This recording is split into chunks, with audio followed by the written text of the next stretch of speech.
Venezuela, Iran ও ফিলিস্তিনের গাজার পর আন্তর্জাতিক গণমাধ্যমে সম্প্রতি আলোচনার কেন্দ্রে উঠে এসেছে আরেকটি নাম, গ্রিনল্যান্ড। বরফে আচ্ছাদিত এই দ্বীপটি দখলের আগ্রহ প্রকাশ করেছেন যুক্তরাষ্ট্রের president Donald Trump.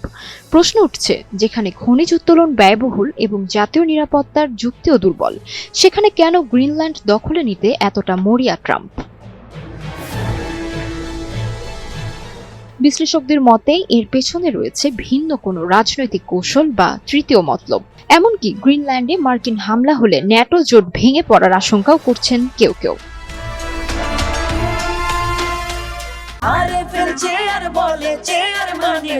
RFL chair, ক্ষমতার নয়, সমতার চেয়ার। দ্বিতীয় মেয়াদে ক্ষমতায় এসে ডোনাল্ড ট্রাম্প আবারও দাবি তোলেন জাতীয় নিরাপত্তার স্বার্থে যুক্তরাষ্ট্রের গ্রিনল্যান্ড প্রয়োজন।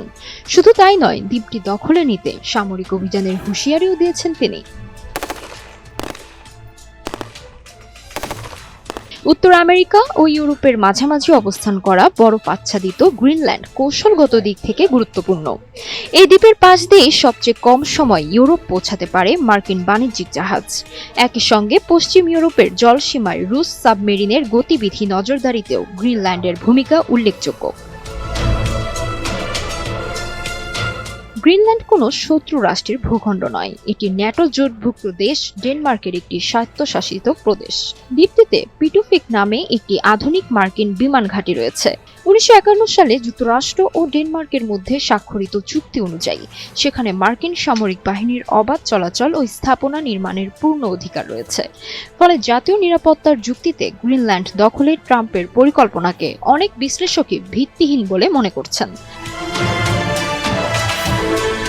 বিশ্লেষকদের মতে নিরাপত্তার দিক থেকে দেখলে ট্রাম্পের যুক্তির তেমন কোনো ভিত্তি নেই। গ্রিনল্যান্ডের বিপুল প্রাকৃতিক সম্পদের দিকেই নজর ট্রাম্পের, সেটিও মূল কারণ নয়। দ্বীপটিতে জীবাশ্ম জ্বালানি ও দুর্লভ খনিজের বড় ভাণ্ডার থাকলেও সেগুলো উত্তোলন অত্যন্ত ব্যয়বহুল। এ কারণে সেখানে বিনিয়োগে আগ্রহ দেখাননি মার্কিন কোম্পানিগুলো।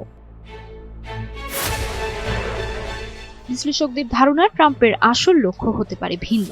এখানে তৃতীয় একটি সম্ভাব্য যুক্তি রয়েছে, মেক আমেরিকা গ্রেট এগেন, বা বলা যায় আমেরিকাকে আরো বড় করা, অর্থাৎ যুক্তরাষ্ট্রের ভূখণ্ড সম্প্রসারণের ধারণা।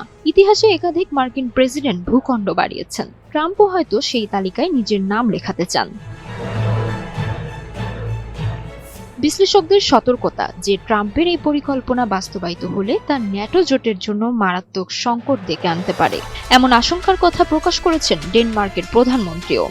গ্রিনল্যান্ড ইস্যু তাই শুধু একটি দ্বীপ নয়, বরং আন্তর্জাতিক রাজনীতিতে বড় ধরনের ভূরাজনৈতিক উত্তেজনার ইঙ্গিত দিচ্ছে।